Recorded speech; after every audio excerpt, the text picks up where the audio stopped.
everyone, and welcome to another brand new spoiler review episode for Hawkeye here from the Geek Buddies! Hey! And as always, we are brought to you or powered by or sponsored by Carbon Health, our sponsor here for the month of December, and maybe some months coming up as well. We shall see, but certainly they've been fantastic with us. They're a leading national healthcare provider. They got clinics all over the place. Go to carbonhealth.com and find out. Both of these gentlemen may need to visit carbonhealth.com after seeing Spider-Man No Way Home last night. They have injured themselves crying so much through the end of that movie. No spoilers for that movie on this review, but gentlemen, are you going to put a call in? Maybe get looked at over at Carbon Health. I may need to, but more importantly, and more apropos of this week's spoiler review, I would just like to say that nobody knows the long-term effects of being blipped, and if you are having issues post your blip, and you're worried about what that might mean for your long-term health, you should call Carbon Health. They are here to help you in any kind of pandemic, even a cosmic one. Woo, nice. Well done. And Shannon, you can't rely on Eleanor Bishop to clean up your wounds correctly. She's not a registered nurse, so you want to go to Carbon Health. Am I correct on that? You know, we all do not have a potentially morally duplicitous mom to cover up our scratches. So yes. or a very reliable LARPer who's also a firefighter like Grills. So yes, that's why you should call Carbon Health. I'm really invested in these Carbon Health promos, because I do think Carbon Health is a great thing, but also I very much every week want us to come up with the geekiest version of a health emergency that we can. Yeah. Don't just tie frozen peas to your wounds. Go see someone, for God's sake. Looking at you, Clint Barton. All right, we're getting into episode 5 here. Can you believe this? We're one episode away from the series being over, and it's been a joy over the last few weeks in getting into these episodes, reviewing them with these two geek buddies here. We should introduce ourselves first. I am the Outlaw, John Rocha, writer, producer, and host here on the Outlaw Nation and the Geek Buddies.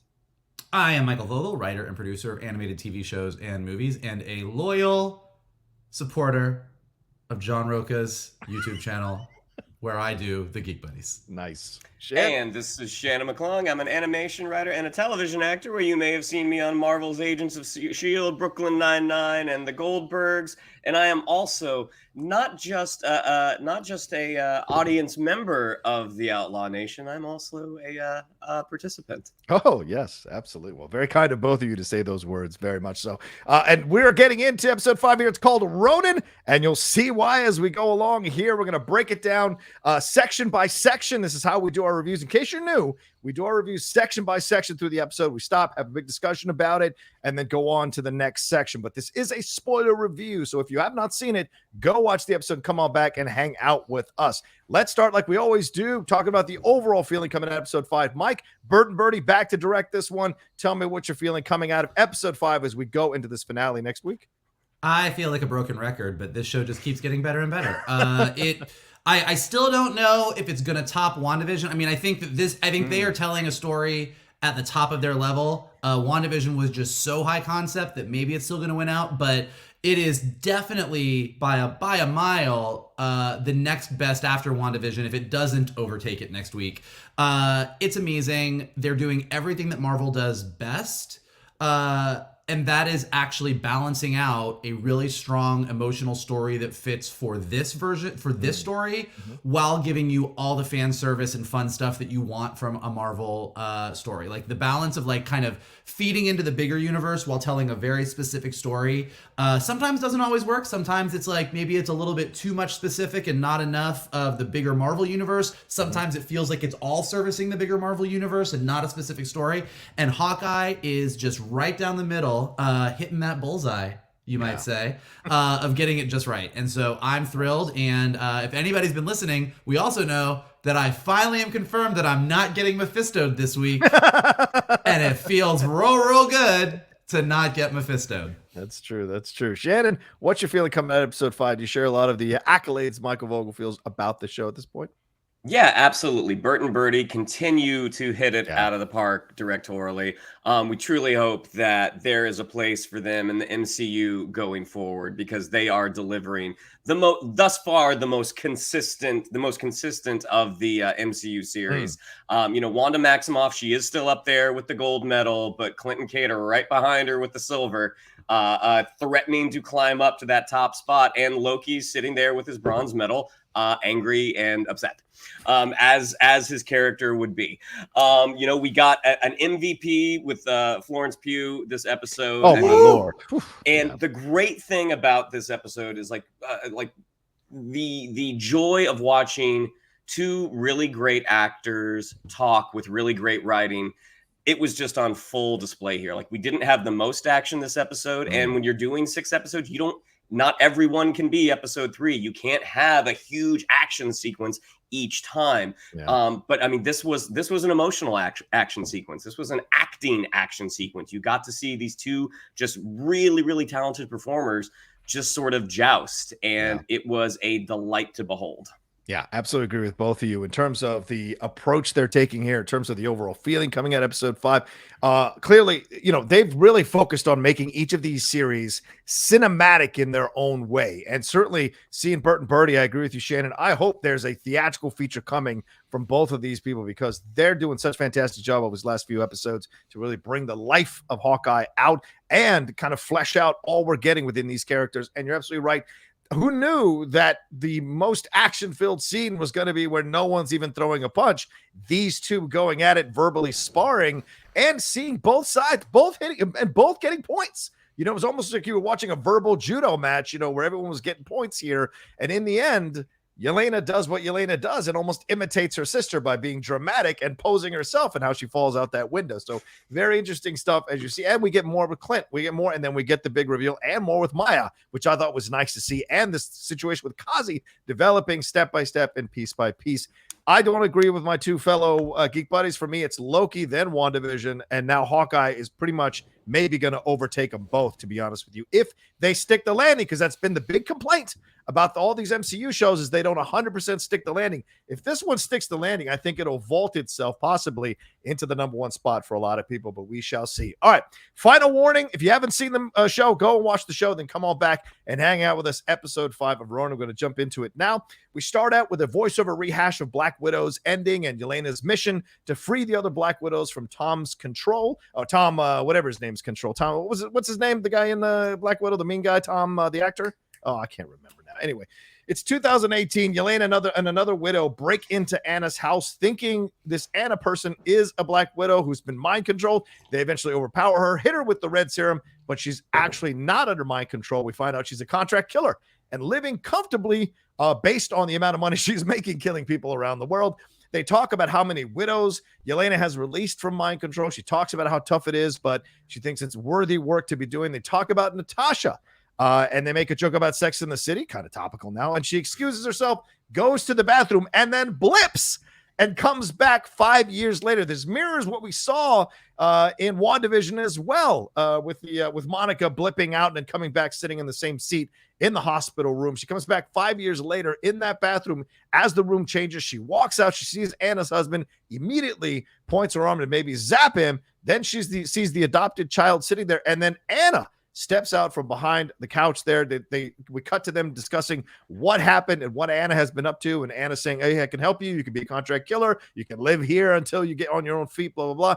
And Yelena asks about Natasha, and we go right into the Hawkeye. So let's just stop here to deal with all of this. Michael, a blip, Yelena, Anna, Black Widows, connecting the tissue, 2018, 2023. Clearly, she was blipped, and now she's got to deal with that as well.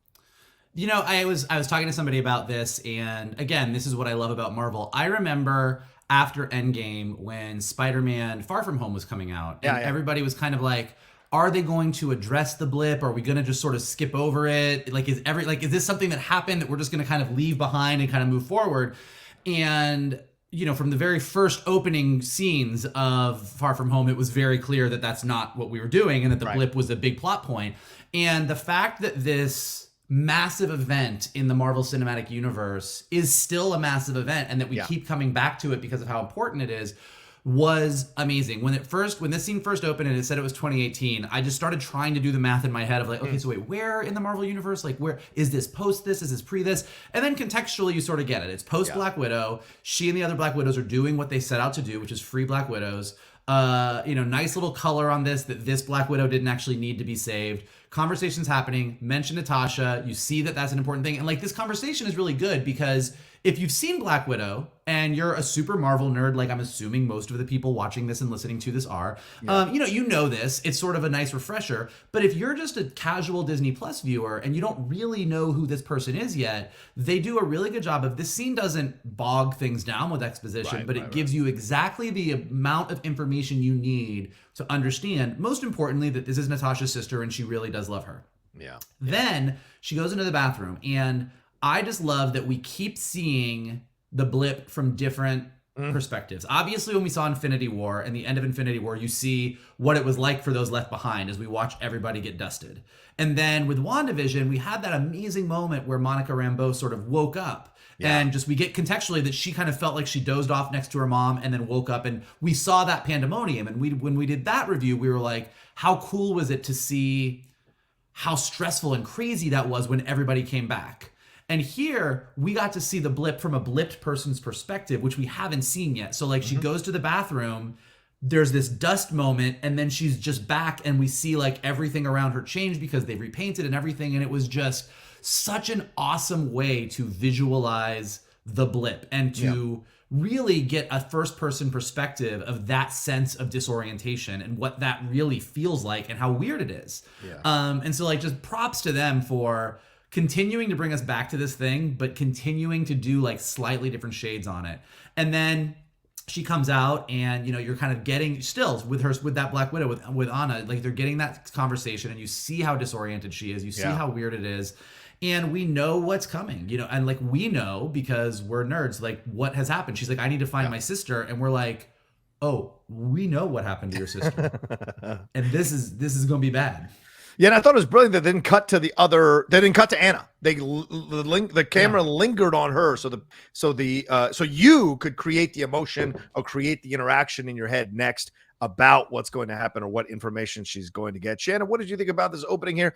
We saw Yelena being previewed last week. She didn't speak a word. This week, certainly a lot of words of speaking, but starting out with her blipping and then coming back, what's the effect of all of that here as we start this episode? Well, I love that she got herself a new vest, because at the end of Black Widow, she gave Natasha her great vest. The new one clearly doesn't have as many pockets, but it's still something she would have picked out on her own, which was why the first vest was such a big deal. What I thought was really interesting, I mean, again, small close quarters combat, still shot very well. Like, it's very easy for that stuff to either go in tight, kind of Bourne style, and very quickly kind of like get a little discombobulated. Like they kept it tight enough, but it was also wide enough that you saw everything that was going on. Also, it was really interesting as they were talking, when is it like, oh, so you and Natasha are going to go live your Sex and the City lives in New York. There's a moment when Yelena excuses herself. So something has happened between her and Natasha that we don't know about yet, because she went to, splash some water on her face. I loved the visual. Like, it was just the coolest thing. Like, at that point, I had forgotten about the blip. Like, I saw 2018. I'm like, okay, well, yeah, that's when this. But then as soon as it happened, I'm like, oh shit, that's right. Okay, so now it's been confirmed. Yelena was blipped. Anna, very casual about her former co-widow showing up after 5 years. And I really like how it presented this reality into the MCU. They haven't really talked about is all the kids whose parents got blipped and what happens to those kids. And so adoptions would probably, go through the roof. And what happens when those parents come back? I mean, it's just such an interesting little sprinkle to find out what's going to happen. But yeah, overall, just Florence Pugh, she looks like she's probably very tiny in person. Like, she has these cherubic-like features, but in a snap, she can turn on this intensity behind her eyes, and that is not something. That's what a movie star is right there. That's something that they can do. I think that's what's incredible watching her, especially through this episode. When you're watching someone who can do it with such ease, and Shannon and Mike, we're varying degrees of actors. We've experienced it. We've done it. Watching someone at such a young age do it so effortlessly certainly conveys a lot of work, but also conveys an innate natural talent that you can't help but be, for lack of a better term, in marvel of, don't you think? Yeah, Oh, no, absolutely.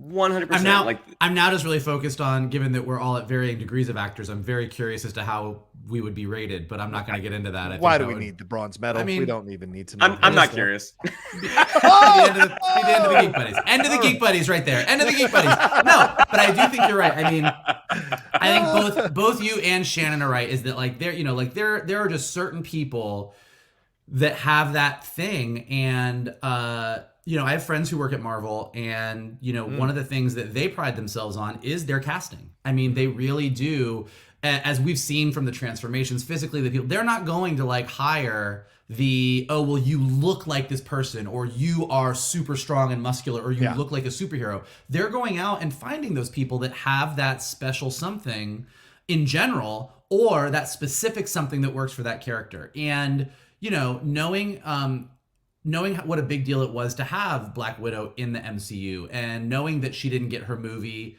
until probably way later than she should have, and knowing that Marvel is really trying to like push forward representation in general, like having someone step in to be the new Black Widow when people really did like Natasha Romanoff so much is a hard thing to do. And I think between the Black Widow movie and now what we're seeing here, I mean, I think everyone is like, give me more Yelena Belova. Like I'm good for her to be Black Widow for as long as she wants to be Black Widow, because she is absolutely killing it.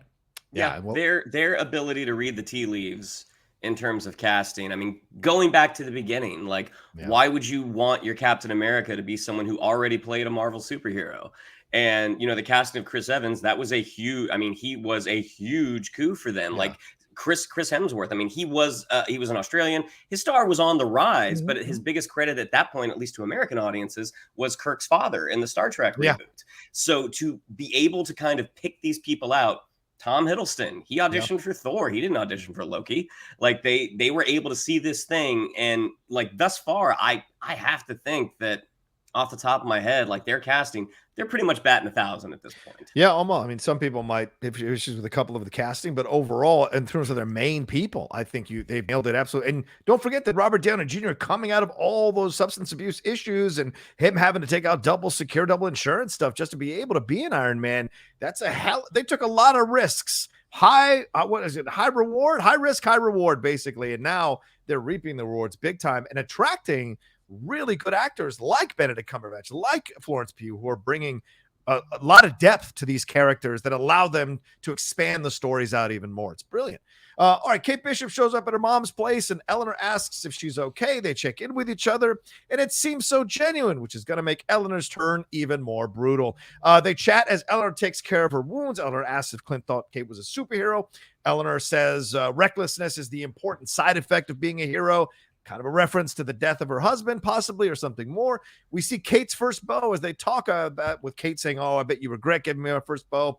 Eleanor tells her that the paths we walk on are strange and winding in surprising ways. We never know where we're going to end up. Kind of, I don't know, a little bit of a mind F in there, messing around with her a little bit. She's so sweet here, I said. Ugh. Then Kate tells her about what Clint and her found out about Jack and Sloan Limited, and Vera Farmiga, another masterful actress, of course. We're talking about Florence Pugh, but Vera Farmiga as well, playing these moments, playing these levels at multiple times as Kate Bishop is telling her about Sloan Limited, about Jack. And we cut to Kazi then healing Maya. He gets her to open up as a tough person might open up. And then she tells him about Yelena, or not specifically Yelena, but that someone else was on the roof there. He tries to convince her to stop hunting Ronin, then eventually relents and says once they catch him, they are done.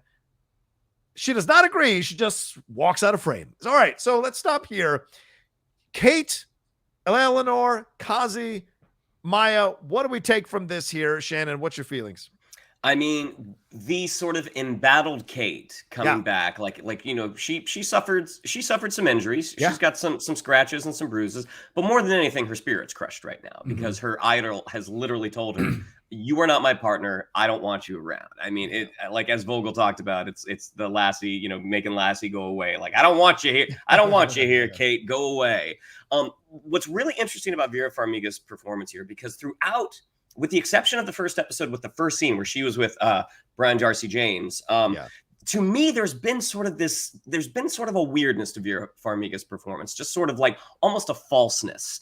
And as she was, kind of patching up Kate, to me, this was the most honest work that Farmiga has done. And I'm starting to think that falseness was all by design. Yeah. That this is someone who, as she's telling Kate, like, you never know where your path is going to take you. I don't think it's a mind F. I think she's talking about herself. Because in the wake of her husband passing, she probably has had to do some things to keep her family afloat. And now she's so sort of knee deep in it, she can't get out.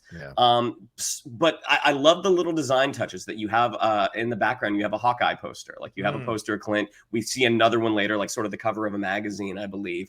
And then getting to the sort of the same scene with Kazi and Maya. Her Alaqua Cox, again, for someone who is a new performer, the intensity she is able to convey, the emotional depth she is able to convey, is really, really something else. I mean, again, this is something that you're born with. This is like you can be taught acting to a degree, and then at some point, like you're just that natural gift has to take over. And just watching the intensity behind her eyes was just so great. But I just love the composition of both of them trying to heal and coming up short to a degree. Yeah, and it's interesting too because both, who we're going to find out later, both of the people healing the person have stuff in their backgrounds that are going to affect the person they're healing. So in essence, they're healing them just to shatter them all over again, even worse. So it's an interesting kind of juxtaposition you bring up, Shannon. Excellent point. And I wonder, Mike, are we going to get a confrontation between Eleanor and Kate that elevates to the point where she says, do you know what it was like to walk into your room and see those Hawkeye posters? It drove me insane what he did to our father, or my husband rather. I wonder if that's coming down the road to mirror the confrontation between Kazi and Maya a little bit as well. What did you think about these two scenes kind of working in tandem with each other? I mean, I think they're definitely designed to work in tandem with each other. I mean, you have two very strong, very stubborn women, and the people that I think genuinely care about them. I mean, I think Shannon's right in that I don't think this is Eleanor. Look, Eleanor is hiding a lot from Kate for sure. I mean, that is that's what we've all been thinking from episode 1, and it's very, very clear now. But I think that Eleanor really does love Kate, and I think everything that she says in this scene is 100% genuine and true, and she does want to protect Kate, and she wants Kate away from this life because she just wants, like, and I think we said this last week, like, if Kate left this alone, if Kate didn't go back into all this, Eleanor would continue to be doing the things behind the scenes that Eleanor's doing, and Kate would have a very comfortable life and be very well off, and they would go on fabulous vacations, and they would do really fun mother-daughter things together, and it would be great. And I think Eleanor really, really wants that. I think she does love Kate, and I think that, that's just not going to be in the cards. And similarly, despite kind of where we really think things are going with Kazi, I think that he very much cares about Maya. Yes. I think that he really wants Maya to leave the Ronin stuff alone because he knows where that goes if she keeps going to it. And we kind of get the hints of that at the end of this episode. So I think you just have these two characters that really do genuinely care about the people that they are talking to, but also have done things in their past that are going to super fuck up the people they care about. So I think that's really, really, really interesting to me, and it's really lovely. And you can, just to the point of, and what Shannon was saying about Maya, like you can see in these scenes with Echo why Marvel and Disney Plus were like, give her show. Echo is a really cool character in the comics, not necessarily someone that you would think would get her own series per se. You maybe like show up in a lot of other series as a supporting character, but you can see in this performance with this actress why they were like, you know what? Not only is there more story to tell here, but like she's a star. And I also, I'll save that for later. That's what I think about those scenes. It's really good. Good stuff. I agree. And I agree with both your compliments on Alaqua Cox, because I mean, Shannon, Mike, we've all seen actors, male or female, play tough characters and overdo it, and all of that stuff that doesn't really work.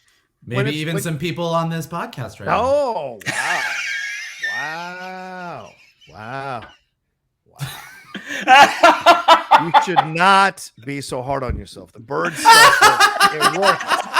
It worked. We went to the show. We said you did good work. But anyway, but like seeing her, like, you know, when you overdo it and you're not authentically tough, it's so obvious to see. And so great. It's great to see her doing this and working in both ways, both with her hands and her eyes, like these both things working in tandem to kind of show you the intensity or the emotion that's going on. And she's really great at it. And I agree with you, Shannon. I think there is a genuine love she has for Kate. And it could be interesting too. Like maybe this is a whole way of protecting her, because if she loses Kate, and she said this to Clint, I don't know what I'd do with myself if I lost Kate. Yeah. So maybe Kate is this kind of barrier between her and her even more evil impulses, or other impulses that are self-harming for her, because she will have lost the two people she loves the most in the world. So the last thing she wants is for her to be mixed up with the Avengers and die just like her husband died because of the Avengers trying to save New York at the time. Allegedly. Yeah, Allegedly, allegedly, right. If I don't see a body, I don't trust it. That's fair. But I also think kind of to the bigger point about what the show is about, and about the scene that we're about to get into in a second, like, what I love about the Marvel Universe in general, and what we're really seeing here, is that, like, it's not bad guys, good guys. Right. Like for stuff that's based on a comic book, comic book stories that tend to be, people who aren't comic book lovers tend to minimize to good guys, bad guys fight. Like, we're seeing so many shades of this. Clint has done horrible things. Like what Yelena's about to say to Kate about Clint, not wrong. Like, Clint's done horrible things, but is a hero. Eleanor loves her daughter and wants what's best for her, but is kind of a villain. Echo is working for bad guys and does bad things, but we're all super into her and want to see her not be a bad guy anymore. So Hawkeye as a show, which is really sort of examining hero worship and how we look at our heroes and how we look at things, but really giving us not a lot of black and white, just giving us a whole lot of gray. Yeah, there are enough perspectives for you to latch on to. Yeah, Shannon? Well, no, I was going to say there's a great bit from the Fraction comic where Clint has confronted one of the tracksuit mafia, and he's basically talking about Captain America and how Captain America makes you want to be a better person. Makes you want to do the right thing. And Clint reminds the tracksuit mafia guys, like, he's not here right now. Basically saying, like, I'm a hero. I work with the best hero, but I'm not afraid to do what I need to do. Not me. Exactly. Many types of heroes, for sure. And sure, we've seen how many criminals, the Sopranos. Everybody loved Tony Soprano, even though he was a pretty evil guy, but he did love his kids. So it's possible. So, all right. Kate ends up back at her bombed out, fired out place, notices a window is open, and boom, Yelena is there. Hey, she's made macaroni because she was starving, and Kate took forever to get back to her place. She says she wants to talk, but she needs a fork, and makes a comment about her cutlery that is hilarious. Look, I'm going to touch on all these moments because Florence Pugh is so good, effing incredible in here. Yelena is insulted that Kate would accuse her of trying to kill her and break in, and then she tries to say she has no weapons, but then realizes she's lying about that. And it talks about having dinner with the enemy, wants this macaroni with hot sauce, and Yelena all of a sudden just wants tips on sites. She's on a business trip, very casually said, but she wants to take in the sites and the restaurants. And they talk about reindeer meat and how long it takes to braise reindeer meat. And we talk about the new and improved Statue of Liberty. For those of you who've seen a certain thing, you know what they might be referencing here. Then Yelena gets serious about knowing her and knowing her history because Kate calls her out on calling her, saying her name constantly, Kate Bishop. There's a dog reference there, so she saved a dog, which is kind of a companion to what happens in Black Widow because she says she wants a dog. She says she's in NYC not to kind of talk to Clint, but to kill Clint, and wants to know why Kate defends him. Kate says he saved the world. Yelena says, no, Natasha saved the world. She's very serious about this. Yelena laughs at Kate when Kate says, oh my God, I could have killed you on the roof. And Yelena just laughing at her. Yelena says Clint's trying to protect her reputation as Ronin, and then she has an issue with the word Avenger. Kate defends him and says there is collateral damage, which Yelena takes offense to, saying my sister's not collateral damage. Yelena also tells her that Clint has a trail of bodies that could circle the world. Kate realizes that somebody has hired Yelena to kill Clint, and Kate says you should look at who hired you because Clint is a good guy.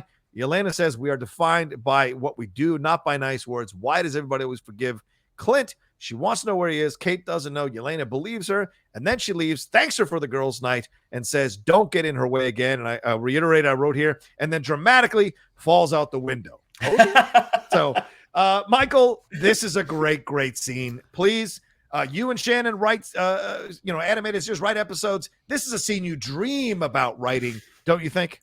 Oh my God, yes. I mean, I'll go far as to say, not only is this probably one of the best scenes in Hawkeye, like I think in the big scheme of things, this is one of the best scenes in the MCU. Like that's how good this scene was. Yeah. And it's good because what Yelena's like, this is an interrogation scene. Like, I mean, like at the base level, Yelena is interrogating Kate Bishop to see what she knows, to figure out who she is, what she's about, and get information about Clint, but also get a sense of who Kate is. And she's doing it in a really casual way. Definitely shades of David Harbour as Red Guardian in the way that she is acting. Like you can just see that in a lot of ways, she is her father's daughter. She even references her father about the macaroni. Yeah. So, she kind of has this very casual, but whereas Red Guardian kind of is that dumb, she's being really casual and funny. And like, you get this sense that she is being very honest. I think everything she says is very honest, but it's also designed to sort of put Kate Bishop at ease. While at the same time, saying Kate Bishop's full name repeatedly automatically doesn't put her. And like, so the whole thing is great because Florence Pugh as an actress is holding this tension of being casual and cute and intense at the exact same time. And and like it starts off where casual and cute is here and intense is down here. And as the scene progresses, it just goes like this. And it's just a masterclass to watch. Like it is so amazing. And it's so funny. I mean, this is where you're really like, she can be Black Widow for 12 more movies and I'm good. Like I am totally fine. And then, but like, just to be clear, like sometimes the best thing you can do as an actor is react. Yes. And what Hailee Steinfeld's doing across the table, being completely off her game, like again, she has dreamed of being a hero her whole life. Yeah. She is like, this is going to be so much fun. I'm going to save people. There are costumes. And all of a sudden, this clearly very dangerous person is standing in front of her, very casually talking about the weapon she has. And she realizes that she has no recourse but to sit there. Yeah. If Yelena Belova wants to kill you, you're dead. Yeah. And like, that is actually just, she's like, if I wanted to kill you, she's like, I'd be dead already. She's like, yeah. And she's like, okay, I'm gonna sit down. And like her just sort of reacting and being so sort of out of her element. But then when it comes to Clint, really rising to his defense. And what their conversation is here in this scene is really what this show is about. Because neither one of, like, this isn't I think in a lesser show, you would have Yelena come in and go, well, I think Clint killed Natasha. Yeah. And we would all go, okay, well, then I understand why she feels the way she did. But like, we all know what really happened on Boromir. And that's not maybe when she knows that, she'll understand. But that's not what she says. Right. She's like, he's a killer. He did this. He did this. He did this. And you're sitting there and you're like, she's not wrong. Right. And then Hailee Steinfeld, like Kate is like, yeah, but he did this and he did this and he saved us. And you're like, yes, she's not wrong. And the net here is, yeah, it's not black and white. Clint Barton is a hero. Clint Barton is a killer. They're both 100% correct. And then you just see that moment where Yelena, A, believes Kate. Yes. And B, kind of like you can see that she likes Kate. And I mean, like, it was like, I went back and watched the scene like 2 times. Like, I mean, it literally might be my favorite scene in the Marvel Universe at this moment. Agreed. Shannon, the thoughts on this scene here between these two wonderful actresses, and as an actor watching the body positions, right? Hailee Steinfeld is very rigid throughout the whole process, and Yelena is just kind of chill out, shoulders down, totally in control, as Steinfeld might say, master of her domain. What did you think of this interaction between these two?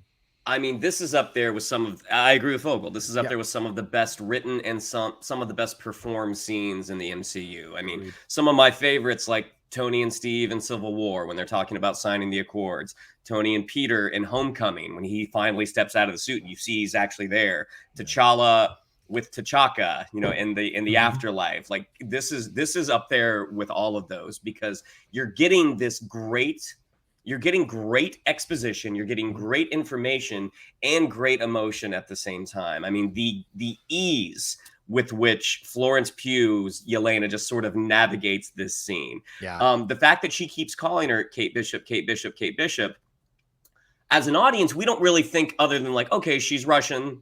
English is not her first language. Like that's how she would refer to it. But Kate is the one who picks up on it and says, do you keep saying my full name to demonstrate that you know it? And like the path to Yelena's next sort of salvo is fantastic. She's like, oh yeah, I know a lot about you. I mean, just the confidence. And even when Kate says, oh my God, you're Natasha's sister, thank goodness I didn't kill you up on that roof. And again, the confidence of Yelena, like, oh, Kate Bishop, you are funny. Like Yelena is operating from a position of power. Yeah. And when Kate kind of turns it around on her and says, you think Clint is bad, but someone hired you to kill him, you should look into them because he's a good, like, it was just such a well-written scene. I mean, I love at the beginning when she makes mac and cheese, because that's the thing as a little girl at the beginning of Black Widow that she told Rachel Weisz that she wanted. Right. Like that's what she wanted for dinner was mac and cheese. Just again, this is just those situations of watching great actors perform. And when you have fantastic writing like they had in this episode, I mean, it's a joy to watch. Yeah. And I go back to your earlier point, Shannon, the casting, right? This is how you attract really good actors. They look at your script, they read your script, they see the levels that you're playing at. And it isn't, as Michael pointed out, good versus evil, bad, good, you know, heroes, villains, very clear cut. No, it's much more gray. And actors that love to play within the gray, and I don't know many actors that don't, are excited to jump into something like that and expand the definition of what a superhero movie can be. And I think that's brilliant here. And one more thing I want to add to this in terms of my own point of view. I know I've been saying for a long time that I think Spider-Man or Peter Parker, you know, Tom Holland is going to take over as the leader of the Avengers. I will tell you right now, after watching this scene a second time, as Michael watched it twice as well, I came away thinking, are they setting up these two to be the new Tony and Cap? It just in that moment, I was like, yeah, you've got one coming from some anger and some bitterness and defensiveness, another one coming from a bit of more privileged lifestyle. Are these two going to lead the Avengers and possibly in the future be the two that battle about what the best course of action is? And I wonder if there's a begrudging, growing respect. Florence is playing this character, is growing in her respect and esteem of Kate. It's interesting. It just occurred to me. But what do you guys think? I mean, I'll just say, and again, I'm living in the holiday afterglow of an amazing run on Hawkeye plus Spider-Man No Way Home. But how great that we have this cinematic universe where you could make an argument for several people running the Avengers. Very true. we have a black Captain America that despite Falcon and Winter Soldier maybe not being the strongest of the Disney Plus shows, they really stuck that landing with selling us on him stepping into that Captain America role. Mm-hmm. We've got Peter Parker, who everybody is very much loving, and after this weekend, more people are going to love him even more. And now we have these two relatively new characters who have come out of nowhere, and we're already talking about either one of them could lead the team. Like, it is a wealth of characters with a wealth of emotional depth and levels to play. All of them kind of reacting to this legacy of characters who have already sort of kind of retired, and no signs of stopping. Like, it's really it's just like it is a toy box that just seems infinitely deep that could go on forever. You can say plethora. You can say plethora. Go ahead. Yes. They still have bullets in the chamber. Yes. Because we haven't gotten to, like, everyone loved Monica Rambeau. Like, we haven't gotten to the Marvels yet. I mean, there's still so much to see as well. So, I mean, but I agree with you, John. Like, watching that, I'm just like, I could 100% see Yelena being the new leader of the Avengers. I mean, when we get that movie, which Lord knows. Yeah. I mean, the potential roster that they're going to have is pretty incredible. Maybe Lord Miller knows. Who knows? But the idea of these two leading, I think, is exciting to me as well. And remember, it's not like the Avengers were a bunch of, two alphas and a bunch of B. They were all alphas in their own way. So it would make sense to restock the Avengers with a bunch of alphas all over the place as well, who are willing to occasionally cede control or cede the leadership role when the moment calls for it. So that could be interesting down the road. All right, let's move on here. Clint shows up at Moira's apartment with Grills. Grills is there. Is it wrong that I see Grills as a young Busta Rhymes? I don't know. You can come after me if you like, but I like that feeling. That's why I like Grills. I love that voice of his. Clint asks him to look after the dog. He's staying at a hotel. Grills says, nah, man, you're staying here. As Lucky cuddles up on the couch with him, he says that there are new uniforms, but Marvel is so smart. Clint says, no, I don't want to see it right now. I'm looking forward to it, but maybe later. That sounds like episode 6, probably. We cut to Kate walking in on Jack being arrested, and I go back to what we talked about in the previous episode, that Jack may be a patsy here. Jack says the only Sloane he knew was this woman he dated in Palm Beach. I didn't look if there was a reference to anything for that, but it seems like it's not referencing anything really specific in the Marvel Universe. Jack is remarkably calm here, claiming he's been framed, saying he'll be back for Christmas festivities, no problem. Eleanor plays the concerned mom here and betrayed fiance as Kate says, oh, I'm so sorry, Mom, and they hug, and she says she checked it out. Oh, boy. Clint is at the Avengers Memorial here. I think this actually exists. Am I wrong on this? I think there's a plaque somewhere in one of these places in New York, but I don't know. And wants to talk to Natasha, says she was the bravest, loyal, most stubborn, and she always had to win. And he says he does his best every day to earn what she gave him. Some Saving Private Ryan vibes there, and that he misses her and he's sorry for what he's about to do. Then we cut to Kate getting out of bed, seeing all her awards, seeing Clint's picture, seeing their first bow, and then she swingers his voice and leaves a crap ton of messages, which I think might be a playful homage to Jon Favreau playing that character in Swingers, who, of course, is in the MCU and directed the first two Iron Man movies. Then we cut to the Bro Moving Company with Ivan and Thomas having a funny conversation about Christmas music that is stopped by an arrow with a message for Maya. Let's just stop there. Gentlemen, a lot in those sequences. Let's jump into it. Shannon, what stands out for you from these sequences, or what do you think of all these come together?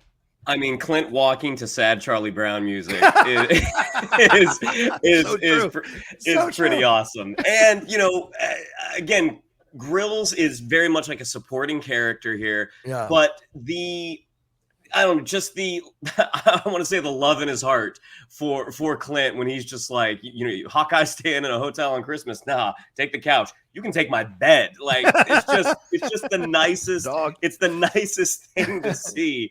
Yeah. When we get to Jack being arrested, upcoming on our Spider-Man review, Rocha has a very big called it moment that we will talk about then. But as soon as Jack was saying, I don't know any Sloan Limited, I was thankful to have one called it moment. I'm just like, he might be the CEO, but he doesn't know. Yeah. I mean, the whole idea that he's just like, I've never worked a day in my life. And how, like, clearly, Eleanor is the one who called the cops, and he's just like, I would have done the same thing. Like, he's so forgiving. Like, there was a moment that I'm like, oh my God, if he's not out in time for the last episode, we might not get the epic sword fight that we would really like to see from swordsmen. But I am guessing that through his wealth and family connections, he will probably be out. That moment where Clint goes to talk to Natasha at the plaque, the fact that he turns his hearing device off, so he can just kind of blur out all the noise around him, and he can just focus on this. Again, really strong work from Jeremy Renner. I mean, it's interesting that in a show called Hawkeye, like, we talk about the supporting cast so much, but it is all anchored around him and Kate. Yeah. And watching that moment, like, where he's basically just saying, I wish I could have talked to you. He still sees sort of, I guess, the silliness is like, you gave this up for a silly orange rock. Yeah. Stupid orange rock. Yeah. Yeah. I mean, that's just a heartbreaking moment. Yeah. And then basically kind of forecasting what he's about to do. Like, we're like, oh shit, what decision has he made? And yeah, it was just really great section of scenes. Yeah. Mike, what stands out from you from all these scenes come together here in this moment, in this section? Yeah, I mean, I don't even know if we're going to get a Jack sword fight at all. I mean, they might be saving him for down the road. Like, I mean, I really am like, he's a patsy in all this. Like, he's just some he loves his swords. He's really good at it. He was at the auction in the first episode. You know, he's just there, and his name is on the thing because Eleanor is no dummy. I mean, like, that's really what it seems like right now. And with all the things that we need to do in next week's finale, like, I don't know that him showing up and showing off his sword skills is there. I kind of hope it is. I'll be happy if it is. But if it's not, I'll be like, that's fine too. I love that he was our big red herring, that we were all just waiting for this thing to happen. And it might not, I mean, even though we all knew Eleanor was also kind of dirty, like, if she really did him dirty like that, you're like, girl, you bad, you nasty, you nasty. The Jeremy Renner scene was great. I mean, I was just talking to a friend of mine last week who had just seen Endgame for the first time somehow. I don't understand. But, and he was really mad that Tony Stark got this amazing send-off and that Natasha didn't. And I know a lot of people are mad about that. Like, that's something that's come up with a lot of people. Yeah. And I really just do love how through this show and through both Yelena and Clint, I mean, Natasha Romanoff still looms large in the MCU.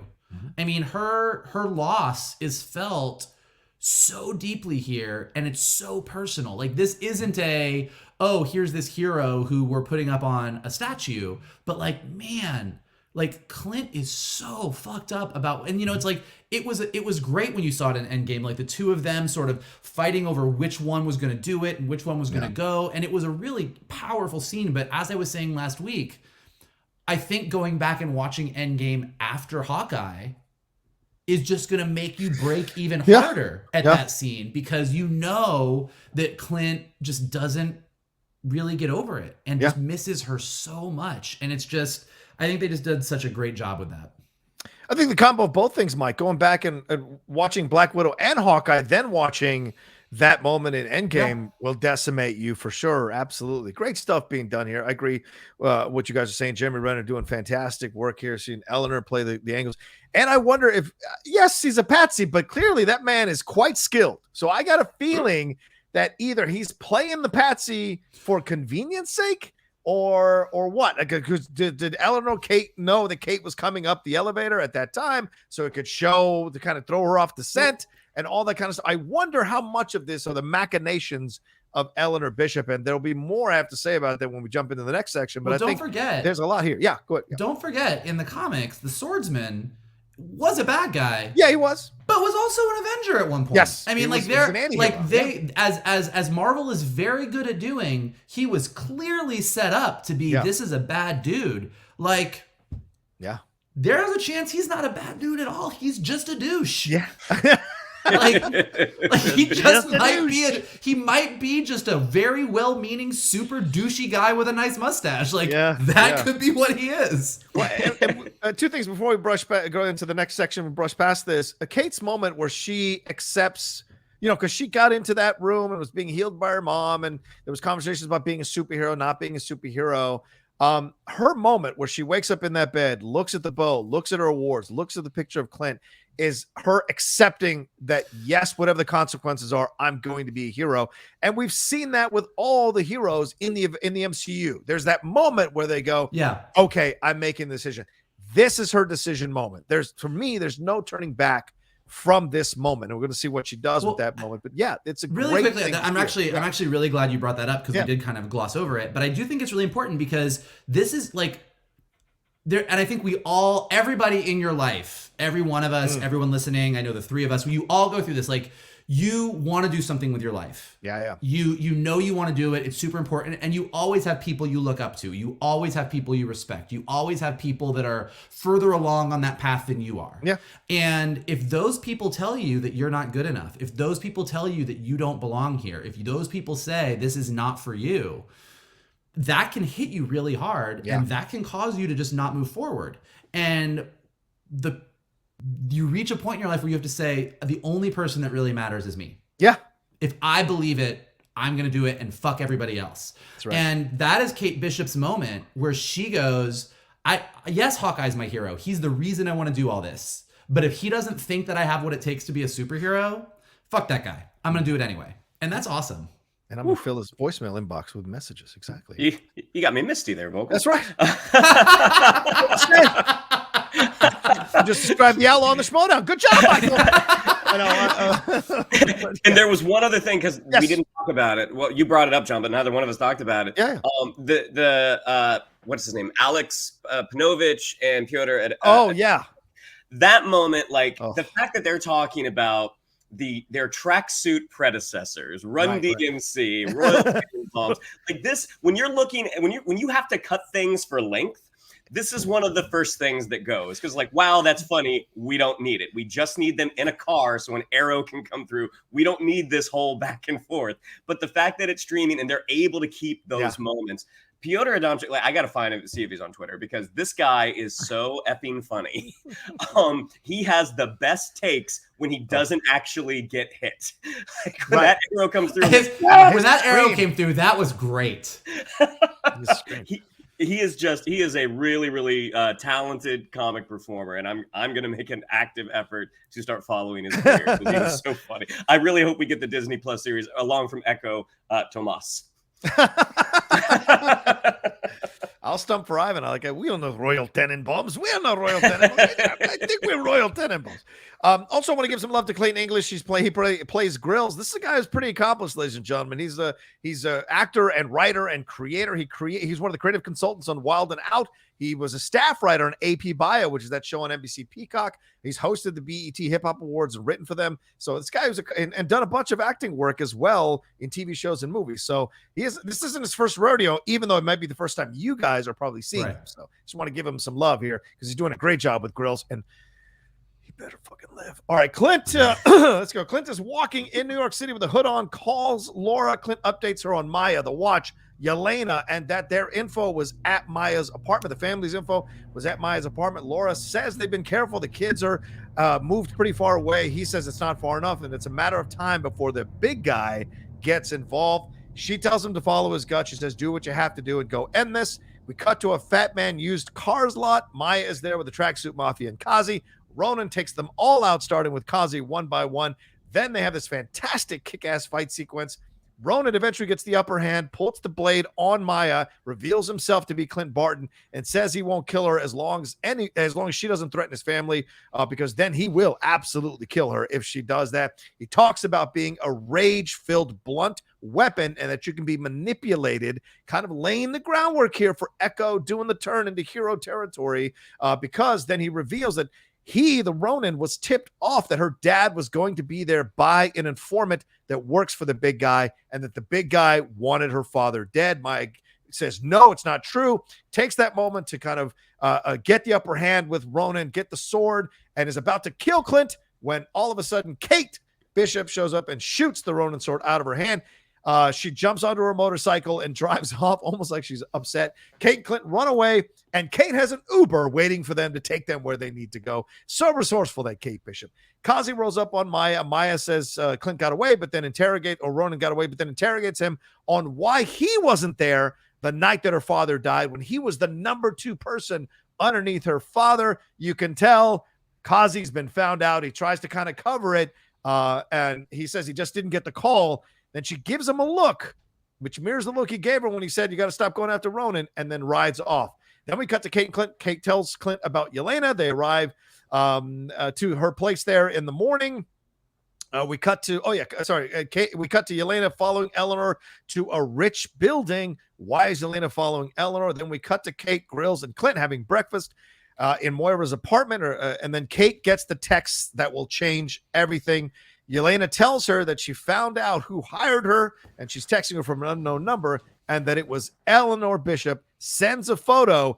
Kate wants to know who the man is in the photo with her mom, shows it to Clint, and Clint reveals that it's Kingpin. A kaboom. So talk to me about this whole section here and what you thought is happening here, Vogel. Talk to me about what you thought about all this. Where did we start? That was a lot. Where was the beginning? We start with Clint talking to Laura. Right. Then we get to the that's right. Okay, so with first Maya, of all, and then boom. Great. So that was the part I forgot. So first of all, and we've said this before, but Clint and Laura continue to be relationship goals. Like, yes, there is 1,000%. every time that you think they're going to go down, Laura being like, well, babe, I don't want you to do this. Babe, you've got to come back to the brink. She and Clint both respect and trust each other so implicitly that even though he's going back down a dark road, even though he's putting this Ronin costume back on, she is like, I trust you, do what you need to do. Like it is like they just continue to be this like, I hope one day I am lucky enough to be in a relationship like Clint and Laura, without the murdery stuff and the blipping. But other than that, I'm in. And then again, like we were saying, like, you know, if you felt like you didn't get enough Ronin because he was just in the one scene in Endgame, you're getting a lot more Ronin now. We get this amazing scene where we see again, even without the bow and arrow, just how badass Clint is. As he takes out each one of these guys like so easily. And the scene with him and Maya is great action sequence, but then this really wonderful scene. So in the comic books, and this is where, again, Marvel does such a good job of taking a little bit of this, but mixing it in. In the comic books, Echo is raised by Kingpin. Yes. And Kingpin tells her that Daredevil killed her parents, and she thinks it's Daredevil, but ultimately in her dealings with Daredevil finds out Kingpin was really behind all of it. So they have literally just replaced Matt Murdock with Ronin. And we know that, and all kind of theories that maybe that wasn't Ronin, maybe that wasn't Clint in the Ronin costume, out the window. Clint definitely did kill her dad. But we have now just replaced the Matt Murdock story with this story, and he did do it because he was on his rampage, but it is ultimately Kingpin who was behind it. So they've done like a really nice job of taking that, and his whole speech with her about how they're the same. I mean, again, as we get into this, what it means to be a hero, what it means to be a villain, and the gray areas in between, Clint has said multiple times now that he was a weapon that was just pointed by, you know, sometimes the wrong people, sometimes the right people. And he sees in Maya a weapon who is being pointed by the wrong person. And he gives her just enough information. He seeds just enough doubt. And then we get the Kazi scene where she questions him, and it is so clear that he was absolutely the one behind it, and that Maya knows. And just as we had the scenes previously where you had Eleanor and Kazi with Kate and Maya, and it was like, I really love you, we now have the shoe drop in the two scenes back to back. Like, Maya now knows that Kazi, who has always been there for her, is ultimately has betrayed her, followed immediately by Kate finding out that Eleanor, her mom, is also behind all of Great this. point. And so these two things, you know, like the mirror at the beginning and the mirror at the end is there. And this is where things are going to start to get super rough. I mean, we've seen Kate really go through stuff. You know, it was amazing that Kate, you know, despite Clint giving her the Lassie speech, showed up and was there for him at the right minute, once again proving that she absolutely belongs in this world. But then we're getting the other side of this, which is you know, sometimes you scratch too hard and you find out what's under the surface and you don't like what you found. And so I think that's going to be, you know, it's ultimately really devastating for her, ultimately really devastating for Maya, not devastating for me, because we saw Vincent D'Onofrio, we know he's in the Marvel Universe, and Wilson Fisk is here, and Kingpin is in the world, and that is amazing, and it's going to reap rewards for the next 10 years, and I'm fucking thrilled about it. Confirmed. I'm just glad you get both of you get. We called it moments. I appreciate it. Shannon, what'd you think of this interaction with Laura and Clint? Then, of course, Clint with Maya, and then at the end here, the reveal that Kingpin has been part of this all along. I mean, throw a little more on the pile that Laura is Mockingbird. Yes. I mean, I would love it if she showed up with her Eskrima stick. You just took it from me. I was gonna say that. I want her in that finale. I want Jack, Mockingbird, everybody in this finale next week, man. Yeah, that would be like. I don't think it's gonna happen, but I would really love it if it did. What's funny is as they get to the Fat Man Used Cars. I don't know if you guys looked, but that's clearly a money laundering operation, because there was a 1985 Rusty station wagon on sale for over $23,000. That's a great. I did not notice that, but that is a great detail. I would like because I was watching it on the couch and I'm like, wait, and I don't know with you guys, like my Disney Plus, it backs up that 10-second backup. If you don't like commit, it gets a little skippy. So I had to go back and like watch it. I'm like, I got super close to the screen. I'm like, I just want to make sure what I'm seeing is correct. That all of the cars are all old rust buckets and they are massively overpriced. Love the fight scene. Love how much they are letting Echo use her prosthetic leg as defense. It's so cool that every time he goes in with the sword, she's able to block using that leg. It's awesome. But that moment where Clint is talking, and we're seeing it in subtitles because she's reading his lips, that informant. And like, I had the same thing with Vogel. I'm like, oh, that's great that they were able to bring this back around to where it was Kingpin. Kingpin was responsible for her father's death. Even though he didn't physically kill him, he is the one that set it in motion. And also it calls back to that scene with Clint and Kazi, where Clint is basically like, you're a doormat. Like you were William Lopez's lieutenant, and now you're his kid's lieutenant. Right. So it's like, setting up that Kazi character that if he doesn't die in the last episode, I mean, it sure seems like he could come back in some sort of painted face form. The fact that Kate is able to save Clint again and uses an Uber to get them out. I mean, I thought that was really, really funny. And then, I mean, that Yelena follows Kate's advice and realizes she might not know everything and discovers it's Kate's mom. And you get that picture of Wilson Fisk, and then going through the credits, that last shot where you get the Hawkeye title card with the silhouettes of Kate and Clint. In the background, there's a giant Kingpin shadow now. So they've literally been operating in the shadow of Kingpin this entire time. Super great choice. That's really cool. Okay. All right. I mean, I thoroughly enjoyed this way of ending things. I loved that we're getting more Laura. Like Shannon just said, I think Mockingbird or something is going to show up. So I hope Laura shows up. I hope Linda Cardellini isn't just someone on the phone doing these conversations with Clint, because she's such a fantastic actress. Seeing her in a mocked up Mockingbird outfit would be awesome. And who knows if Clint maybe made a suggestion for them to make a Mockingbird outfit for her just in case. Probably not, but who knows? But it'd be great to see her kind of busting out and protecting the family and what have you. Then we'll see what Jack has. So all of that just excites me on so many levels. And then getting Kingpin walking into the night. Watch the 30-second promo for episode 6. All those battle sequences we haven't seen, all those fights, Clint in the tux, all of that, the rich kind of Christmas, all that stuff. It is coming in episode 6. So I'm looking forward to seeing what we're going to get from Vincent D'Onofrio in episode 6. And if this is opening the door to more of these Netflix people coming through now, through, for lack of a better term, through a portal to see if they're going to come through and be a part of this. And I'm looking at John Bernthal and that Punisher. For the love of God, please, please bring him into this universe. I would love to have him be a part of it.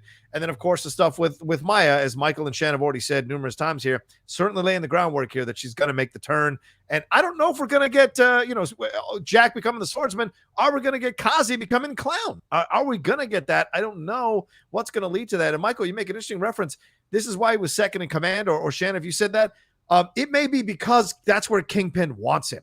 Consistently there to monitor the people in charge. And if those people in charge mess up, he knows that Kazi will take them out or set them up to be taken out, and creates a barrier between him and that situation and plausible deniability. So there's a lot going on here. And another thing, if she was hired by Eleanor Bishop, does that make Contessa the middle man or Contessa above Eleanor Bishop?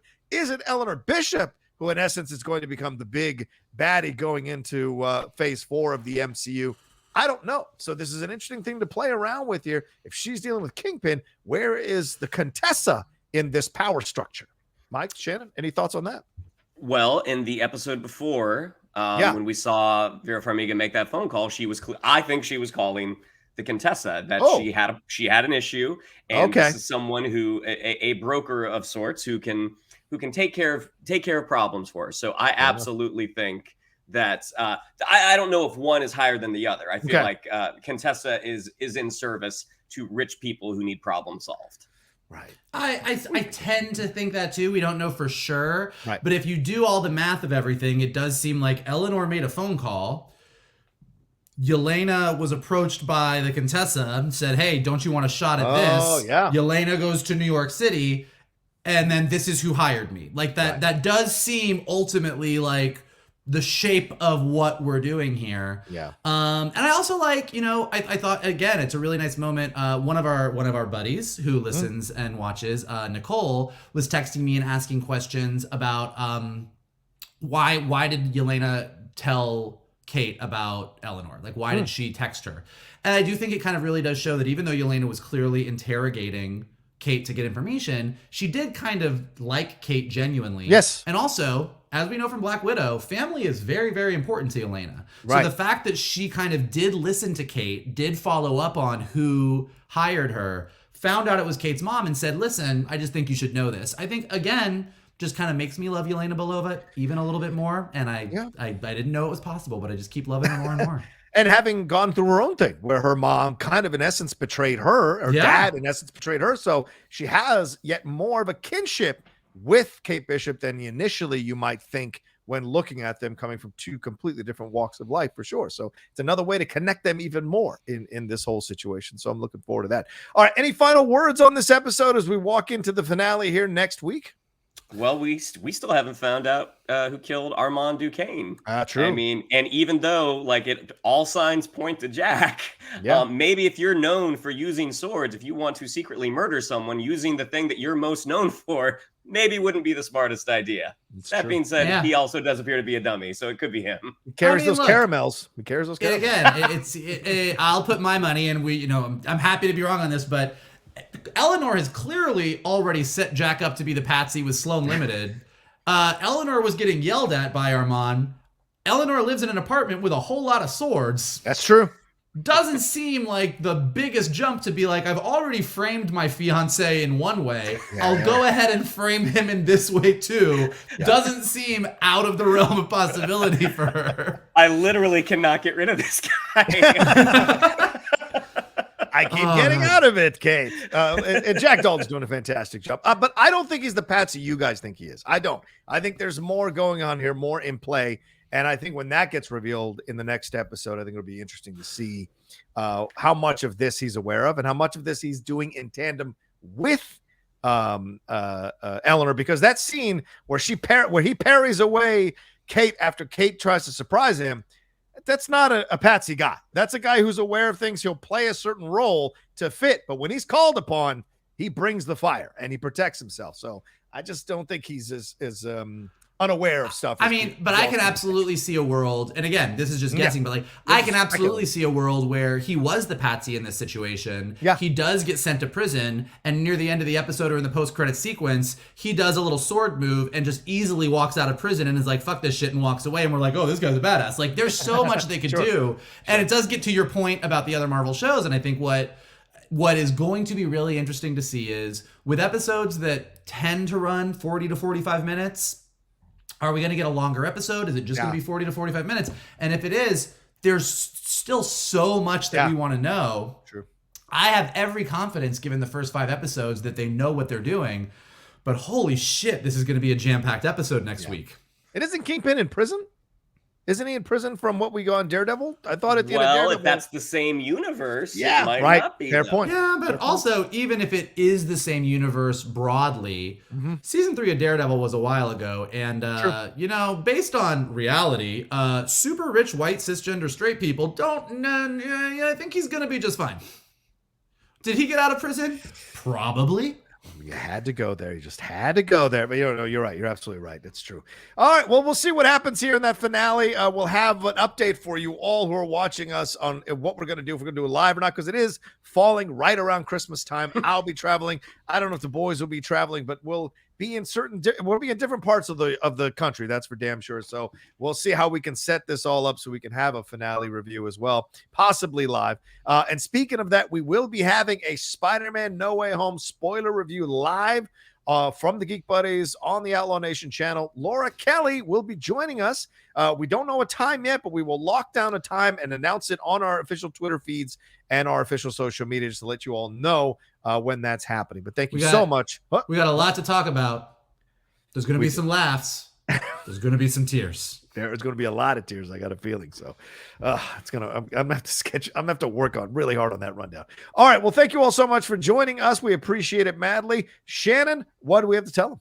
Yeah, if you'd like to follow us on social media, on Twitter, it's at @geek_buddies, on Instagram at @the_geek_buddies. If you'd like to follow me on social media, on Twitter, it's at Shannon_McClung, on Instagram at Shannon the Geek Buddy. If you would like to follow Mr. Vogel, it is at MK2. And if you would like to follow Mr. Rocha, it is at The Rocha Says. Mikey? Look, we are loving what we are doing here, clearly, and we can't wait to talk to you guys about Hawkeye episode 6. We can't wait to talk about Spider-Man No Way Home. And in a week or so, we can't wait to talk about Book of Boba. So we have a lot of work to do. And here's how you can help us keep doing what we are doing. Definitely hit the like button right below, right there. Subscribe to Johnny's Outlaw Nation page. Check out all the amazing content that he's got. View it, watch it, love it, like it. It's amazing. Leave your comments below. What do you think is going on? What do you think is happening with Jack? What do you think is happening with Eleanor? How big of a role is Kingpin going to play? Like, what do you think is going to be happening? Let us know in the comments. We love to hear what you guys think. And as always, if you're listening to us on Spotify or Apple Podcasts or anywhere where podcasts are available, take a minute to leave some stars, leave some comments. It helps us go up in the rankings so more people can find us when they're searching fun entertainment podcasts. And please retweet this video, post it to your socials, send it around to all your friends. If anybody's asking you what's going on in Hawkeye, just tell them to come here because we've got all the info and we break it all down for you. You guys have all been amazing and super complimentary, so thank you for that, and just continue to do what you're doing.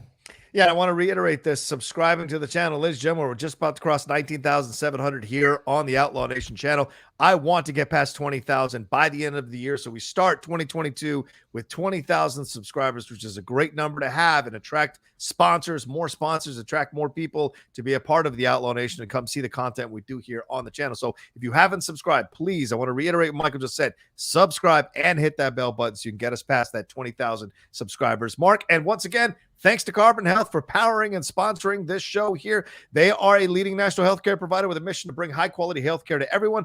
Urgent care, primary care, virtual care. They got 90 clinics in 14 states, and they offer virtual care in 24 states. And I got a feeling that a number of people are going to need to go to carbonhealth.com after that finale next week because there's going to be a lot of fights and a lot of battles, and they're going to need to get patched up for sure. So thank you all so much for watching us here, and we'll talk to you next time with another brand new episode or brand new review here from the Geek Buddies.